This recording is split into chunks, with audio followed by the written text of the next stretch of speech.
Assalamualaikum warahmatullahi wabarakatuh. Selamat pagi teman-teman semua. Semoga teman-teman semua dalam keadaan sehat ya. Nah, hari ini melanjutkan materi di pertemuan kemarin. Kita hari ini akan membahas mengenai penciptaan, penggunaan dan penyusutan sebuah arsip elektronik gitu ya.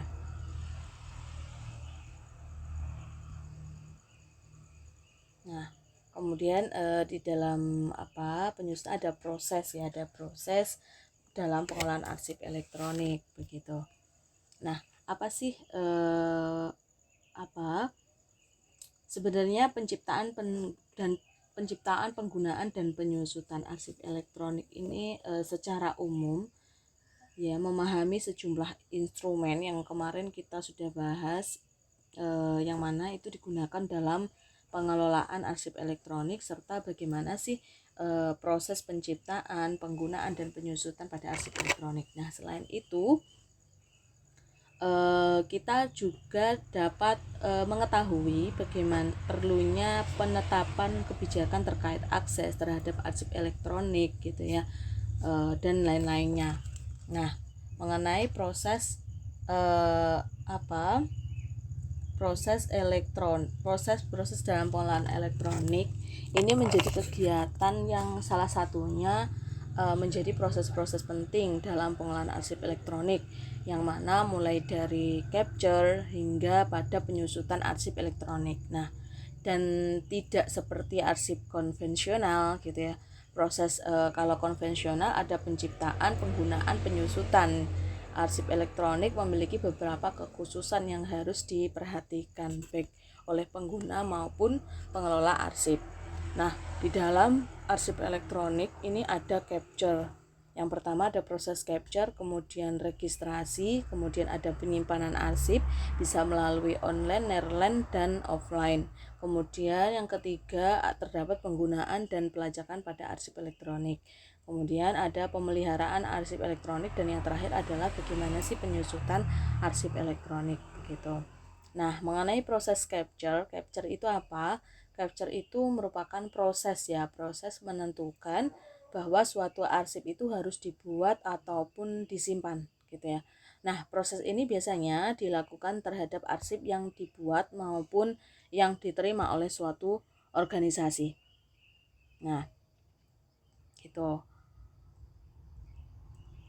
Nah, proses capture pada dasarnya merupakan penentuan bagaimana mengenai dokumen apa yang akan disimpan, kemudian siapa yang mengaksesnya terhadap dokumen arsip tersebut, dan berapa lama dokumen tersebut harus disimpan. Nah, dengan kata lain, tujuan dari capture arsip ini ke dalam sistem pengelolaan arsip elektronik, tujuan mengcapture ini yang pertama, dia menempatkan suatu dokumen dalam konteks pelaksanaan pekerjaan di mana diciptakan. Kemudian dia dapat menghubungkannya dengan arsip-arsip lain. Itu tujuan dari capture. Nah, penempatan dan menghubungkan tersebut dapat dilakukan dengan memberikan metadata. Ya, metadata.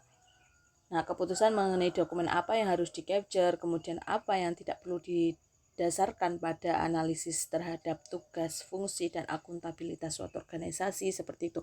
Jadi, organisasi tersebut dapat menggunakan suatu instrumen formal, misalnya jadwal retensi arsip atau pedoman lainnya yang mengidentifikasi dokumen apa yang perlu disimpan.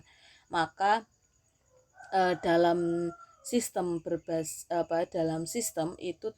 dalam sistem capture itu ada 3 sistem ya. Pertama, sistem berbasis kertas, di mana pengcapturean ini dapat dilakukan dengan menempatkan secara fisik suatu dokumen ke dalam suatu sistem pemberkasan. Kemudian yang kedua, sistem pengelolaan arsip elektronik, di mana pengcapturean dokumen dalam suatu proses yang lebih bersifat disengaja atau secara sadar yang sebenarnya sama dengan proses registrasi gitu. Ini kalau pengcapturean elektronik. Kemudian sistem pengcapture suatu arsip itu perlu juga mengcapture metadata yang berkaitan dengan arsip, misalnya metadata sehingga metadata tersebut akan dapat mendeskripsikan ya, akan mendeskripsikan arsip ya, baik terkait isi yang dikandungnya maupun konteks terhadap pelaksanaan pekerjaan yang sedang berlangsung, atau mungkin arsip tersebut menjadi suatu representasi tindakan yang bersifat tetap serta dapat ditemu balik atau disampaikan dengan penuh makna. Begitu. Jadi kalau untuk kertas ya, sistem berbasis kertas pengcapturean ini misalnya suatu berkas folder yang telah memiliki judul dan dokumen di dalamnya tersusun secara kronologis. Itu kalau untuk sistem berbasis kertas. Tapi kalau untuk berbasis elektronik, yaitu tadi seperti halnya istilahnya mendeskripsikan arsip baik terkait isinya, dikandungnya maupun konteks terhadap pelaksanaan pekerjaan yang sedang berlangsung. Gitu. Nah, tingkatan kebutuhan dalam pelaksanaan pekerjaan dan lingkungan penggunaan arsip, pertama itu ada arsip yang istilahnya jadi gini, aspek-aspek penting, aspek-aspek yang sering disebut dengan konteks, isi dan struktur ya, mengenai informasi seseorang yang terlibat dalam transaksi dalam pekerjaan ataupun fungsi yang sedang dilaksanakan, itu dapat didokumentasikan dalam berbagai tingkat kebutuhan dalam pelaksanaan pekerjaan gitu ya. Contohnya apa? Yang pertama ada arsip yang relevan dengan satu orang. Ini dapat dikelola dalam suatu sistem yang sederhana dengan menggunakan informasi-informasi yang orientasinya untuk temu balik. Nah, itu ya tujuannya arsip yang relevan yang dapat ditemu balikan. Kemudian arsip yang pernah digunakan di luar lingkungan atau ruang lingkup suatu unit kerja tertentu hanya perlu merekam metadata yang relevan dan dipahami dalam unit kerja yang bersangkutan. Nah, seperti itu. Kemudian arsip yang tersedia dan dapat diakses di luar atau dari suatu unit kerja tertentu perlu diberi informasi tambahan yang mengidentifikasi hubungan unit kerja tersebut dengan entitas yang lebih besar dan orang-orang yang terlibat dalam transaksi tersebut dihubungkan di suatu konteks yang lebih besar. Kemudian terakhir, arsip yang diciptakan dalam suatu domain publik memerlukan suatu lingkup informasi konstekstual yang lebih luas karena tidak semua dapat mendekati arsip tersebut dengan pemahaman yang sama mengenai transaksi yang sedang berlangsung. Gitu. Ini tingkatannya. Kemudian proses registrasi ini merupakan suatu cara formalisasi pengcapturean arsip ke dalam suatu sistem pengelolaan arsip. Gitu ya. Arsip ini dapat diregistrasikan lebih dari satu level agregasi dan dalam suatu sistem pengelolaan arsip. Tujuan dari registrasi itu apa? Yaitu memberikan bukti bahwa sebuah arsip tersebut telah diciptakan kemudian di-capture dalam sistem pengelolaan arsip dan manfaat tambahannya nanti dapat memudahkan temu baliknya. Nah, registrasi ini mencakup informasi deskripsi singkat atau metadata mengenai arsip dan memberikan arsip tersebut nomor unik dalam sistem. Jadi registrasi ini yang mengesahkan pengcapturean arsip dalam suatu sistem pengelolaan arsip begitu. Nah, prinsip dalam registrasi ini apa? Yaitu sesuatu yang sudah terregistrasi dan tidak boleh dirubah. Jika memang perubahan tersebut diperlukan, maka harus ada suatu audit trail gitu ya. Kemudian elemen-elemen apa mengenai elemen metadata yang diperlukan dalam registrasi itu, pertama adalah kode unik yang diberikan oleh sistem. Kemudian tanggal, waktu registrasi, judul, deskripsi, dan pembuat, pengirim, dan penerima. Nah, ini jejak ya, bukti jejaknya itu ada. Jadi dalam registrasi arsip pada aplikasi itu dituliskan seperti halnya kalau di Slim itu ada judul, pengarang, tahun terbit kayak gitu. Nah, di arsip pun juga seperti itu. Kemudian mengenai penyimpanan. Nah, penyimpanan ini pada umumnya arsip elektronik itu kan akan mulai menjadi sebuah kehidupan yang nyata gitu ya. sebagai arsip online kebanyakan. Nah, sesuai dengan perjalanan waktu, kebutuhannya untuk dipergunakan atau dirujuk dalam rangka mendukung pelaksanaan kerja akan menurun, sehingga arsip-arsip tersebut perlu dipindahkan ke penyimpanan secara nearline maupun offline. Nah, tergantung pada teknologi yang dimiliki oleh organisasi yang bersangkutan gitu. Nah, ini ada penyimpanan 3, online, offline, dan nearline. Mengenai online, jadi arsip elektronik online ini disimpan dalam berbagai media penyimpanan, misalkan pada server ataupun hard drive PC gitu ya. Agar arsip tersebut selalu siap tersedia untuk akses atau ditemu balik dengan cepat. Dan pada umumnya arsip yang disimpan secara online ini merupakan arsip elektronik yang statusnya aktif gitu ya, masih digunakan, dan arsip yang sering digunakan atau dirujuk untuk pelaksanaan kerja. Nah, sistem pesan elektronik atau dokumen pengolah kata yang disimpan pada jaringan umum masuk pada kategori ini. Jadi masuk ke online gitu ya. Kemudian ada offline. Offline ini merupakan arsip elektronik yang disimpan pada suatu sistem atau sarana penyimpanan yang tidak dapat diakses secara langsung melalui jaringan network gitu ya, yang terdapat dalam suatu organisasi dan memerlukan investasi manusia agar arsip tersebut dapat diakses oleh pengguna. Jadi arsip elektronik yang disimpan secara offline biasanya menempatkan pada media simpan bisa istilahnya removable ataupun CD, DVD, pita magnetik atau flash disk, hard disk gitu ya. Nah, arsip-arsip elektronik offline dan dapat disimpan secara offsite ya, untuk tujuan perlindungan dari bencana. Jadi arsip elektronik yang disimpan secara offline ini tidak tersedia secara langsung untuk dipergunakan gitu. Kemudian yang terakhir adalah nearline. Nearline ini penyimpanan tujuannya untuk bahwa arsip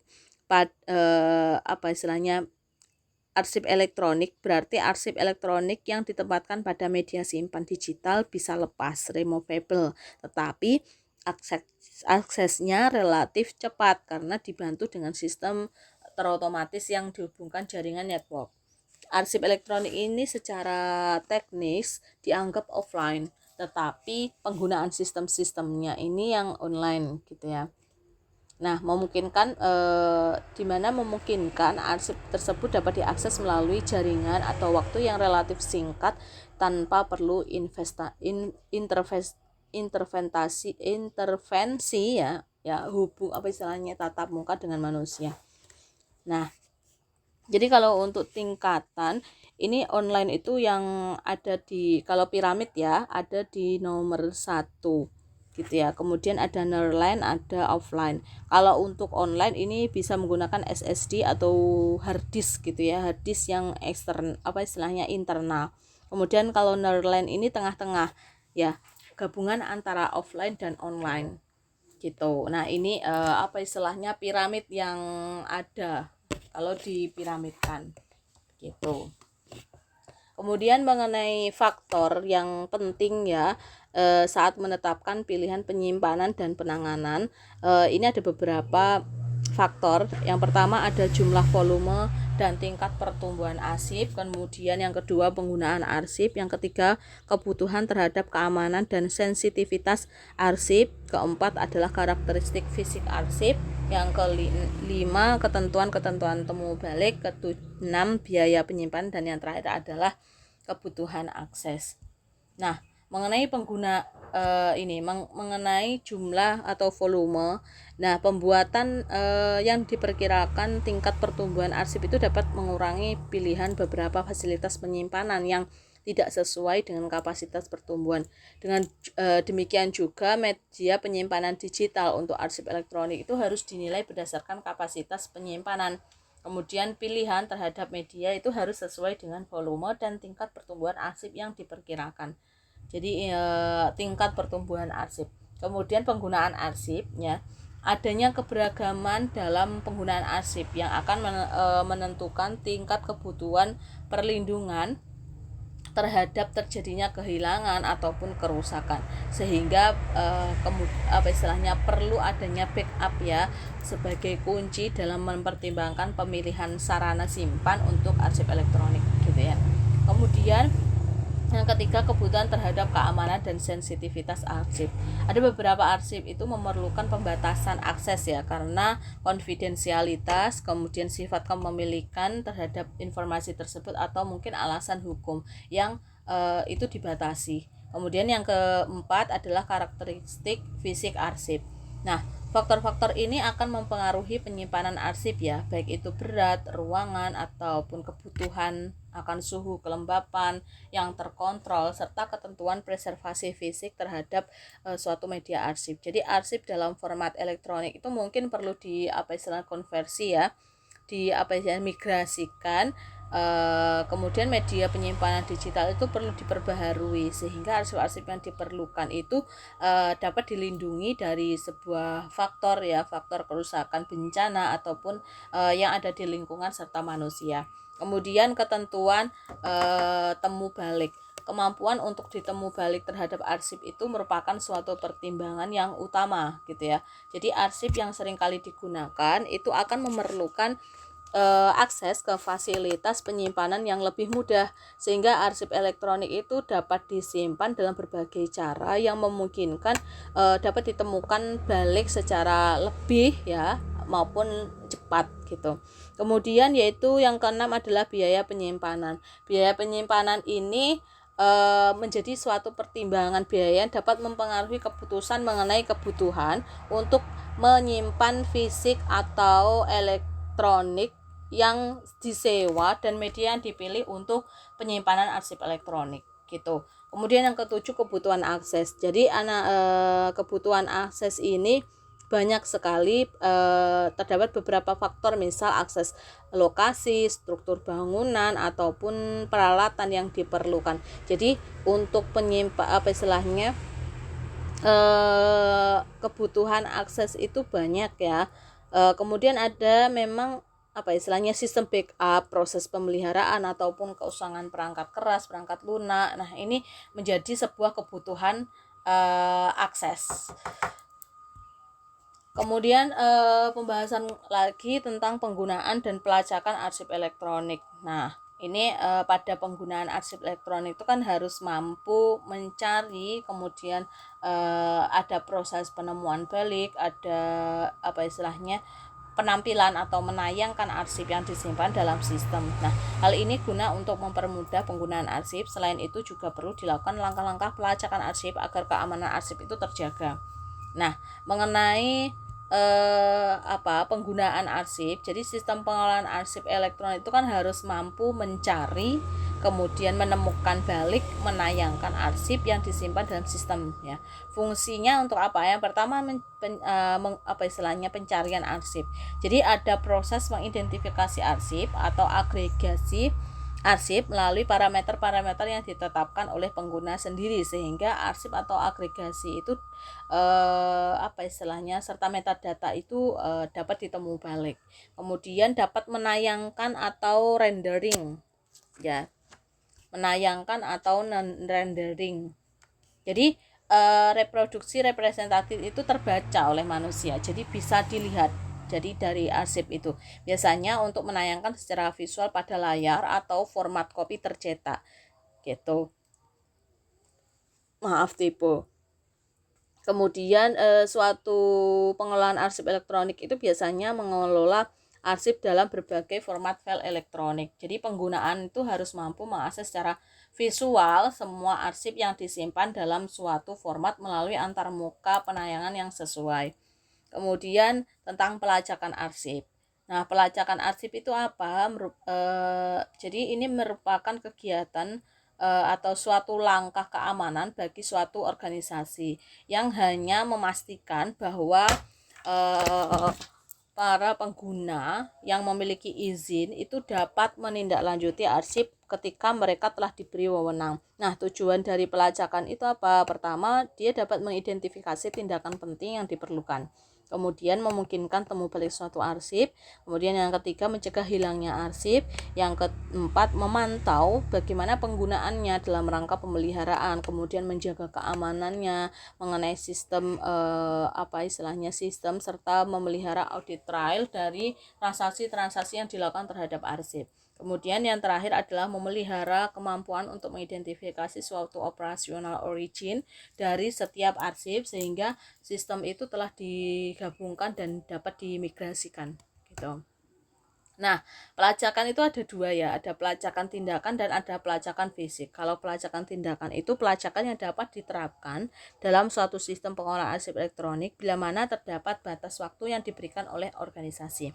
Kalau pelacakan fisik, ini mekanismenya mengenai pelacakan yang dapat merekam kode unik item, judul, orang, unit kerja yang memiliki arsip tersebut, serta waktu, tanggal pergerakan. Pelacakan ini dapat dilakukan dengan suatu sistem gitu ya, tanpa sistem ya tidak bisa gitu. Kemudian ada pemeliharaan arsip elektronik. Pemeliharaan arsip elektronik ini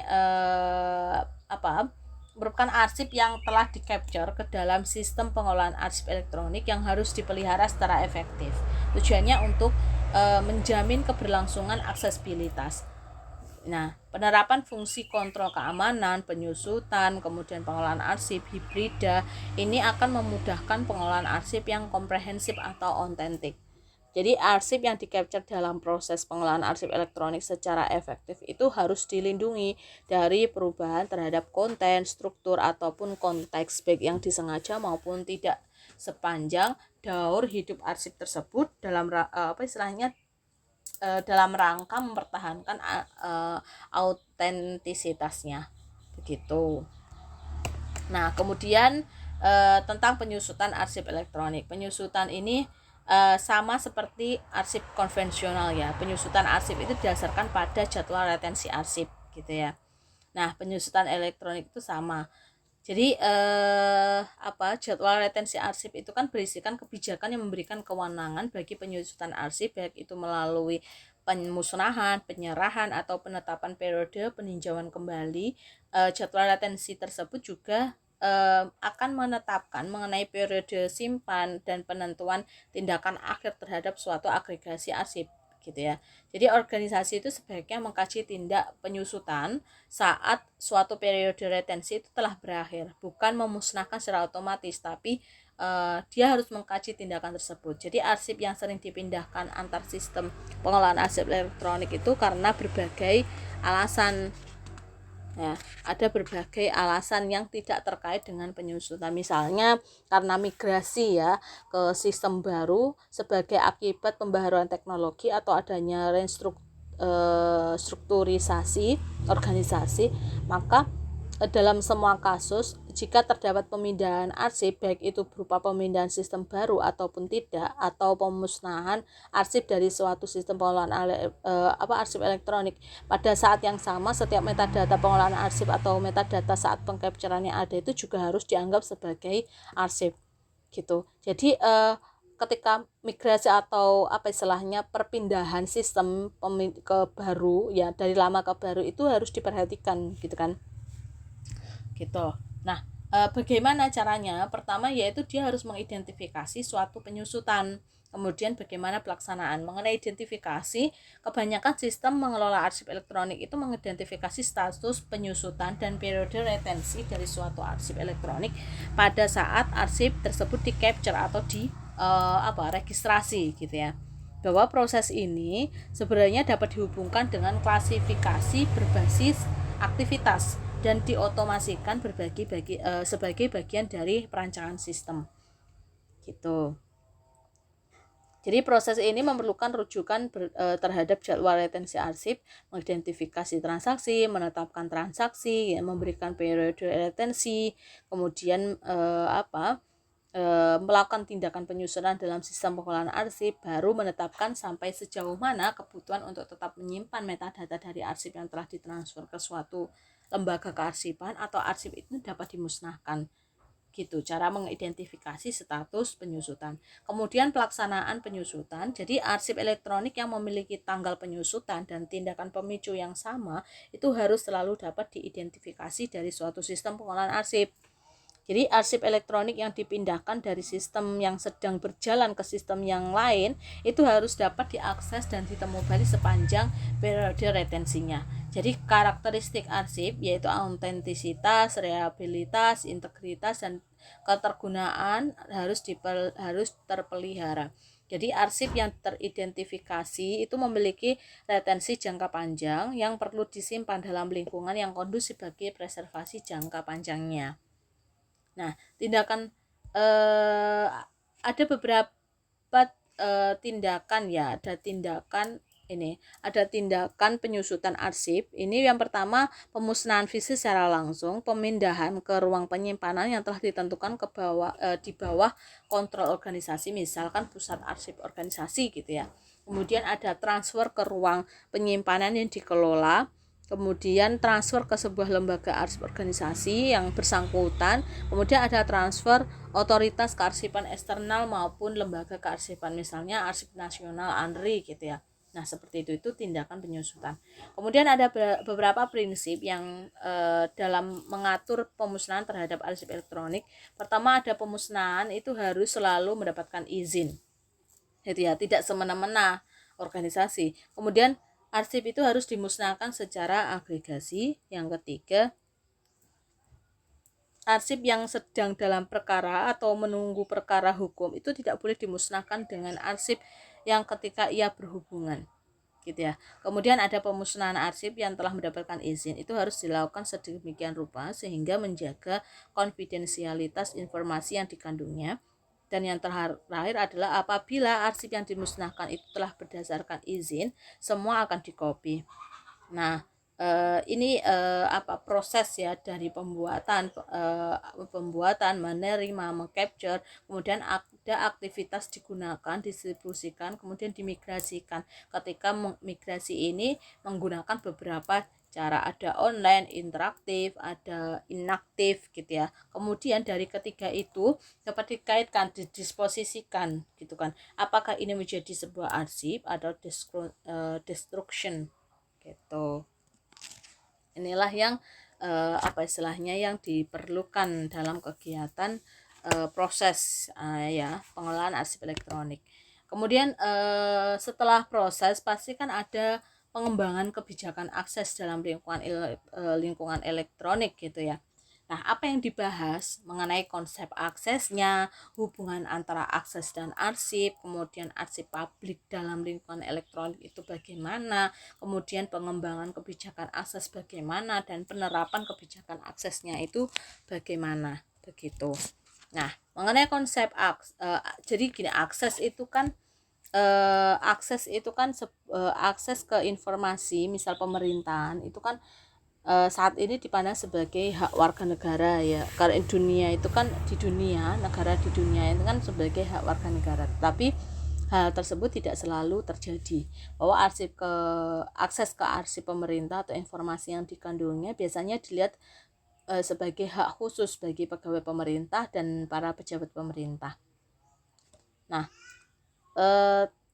tantangan bagi para pengelola arsip ini yang pertama yaitu menemukan cara untuk memberikan akses publik sambil memastikan organisasi itu tetap dilaksanakan sesuai tugas dan fungsinya secara rutin tanpa gangguan.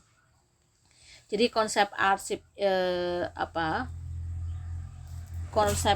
ini sangatlah penting gitu ya. Kita tahu bahwa akses menurut standar internasional perpustakaan arsip ISO 15489/1 pada 2001 mendefinisikan bahwa akses itu sebagai right opportunity, mean of finding, using, or retrieving information, yang dapat diartikan bahwa sebagai hak, kesempatan, kemudian sarana untuk menemukan, kemudian menggunakan atau temu balik informasi. Sesuai dengan definisi ini, akses itu dapat merupakan suatu hak atau juga suatu kesempatan tergantung pada situasinya. Nah, pada umumnya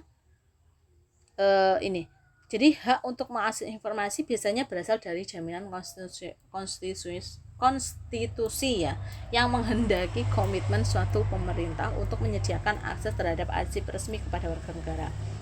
Gitu ya. Jadi akses itu juga merupakan suatu kesempatan yang berarti bahwa akses terhadap arsip ya memungkinkan anggota masyarakat serta pegawai pemerintah ya itu dapat mempelajari masalah-masalah yang muncul dari proses pemerintah. Nah, pada umumnya perlindungan dilakukan dengan memperhatikan ketentuan perundangan yang terkait. Yang pertama tentang hak kekayaan intelektual, yang hak properti, kemudian informasi menyangkut keuangan, informasi yang penting bagi keamanan negara, kemudian hak-hak hukum yang profesional. Jadi pada umumnya perlindungan dilakukan dengan memperhatikan ketentuan perundangan yang sehingga tidak semua orang itu dapat tahu atau melihat gitu ya. Nah, kemudian hubungan antara arsip dan akses dan arsip yaitu terdapat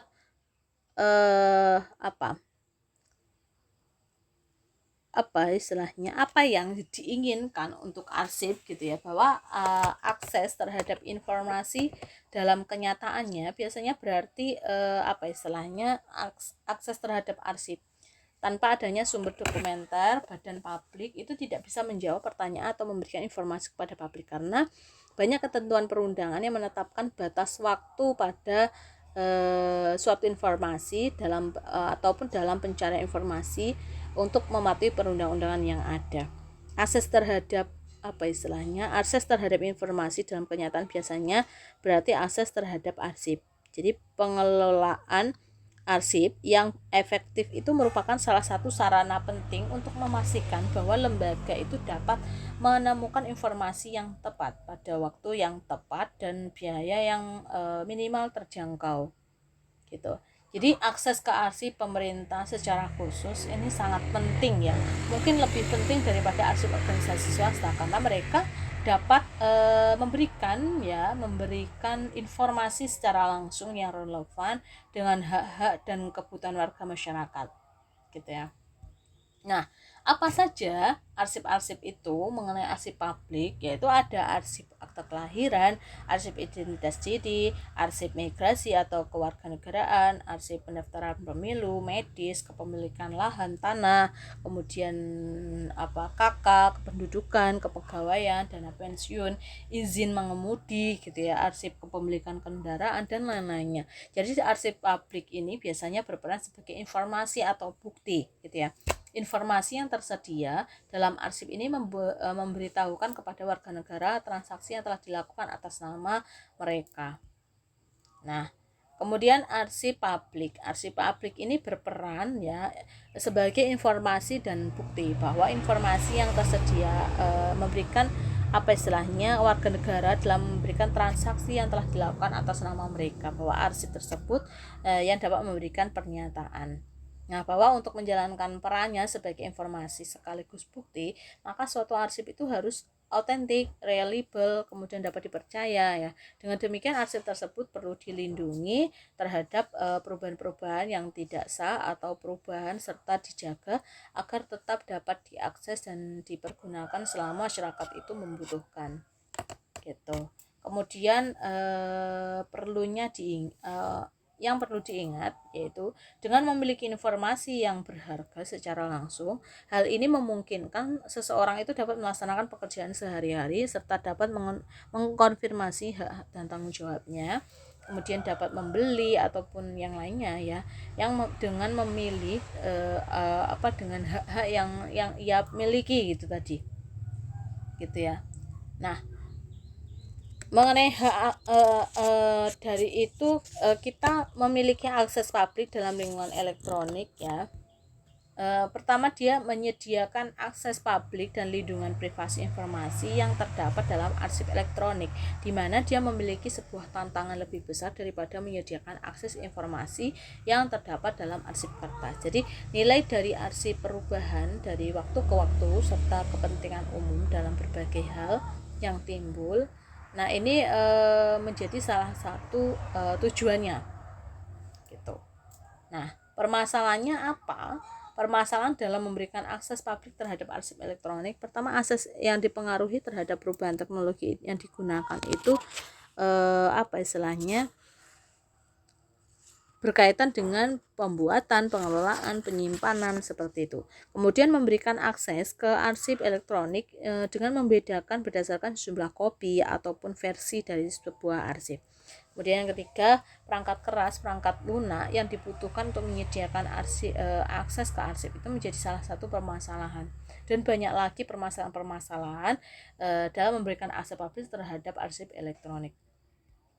Nah, kemudian ada 3 hal yang harus dilakukan sebelum mengembangkan kebijakan akses organisasi. Pertama adalah mengidentifikasi risiko, mungkin bisa dibaca sendiri ya. Kemudian ada mengolah akses, dan yang ketiga adalah menetapkan tanggung jawab. Jadi ketiga-tiga ini menjadi hal yang sangat penting ya. Ya, menjadi hal yang sangat penting karena memang ketiga ini menjadi kemampuan pada suatu organisasi gitu. Dalam setiap mengidentifikasi risiko ini memiliki kemampuan dalam suatu organisasi. Nah, kemudian bagaimana sih menerapkan kebijakan akses terhadap arsip elektronik tersebut? Nah, ini yang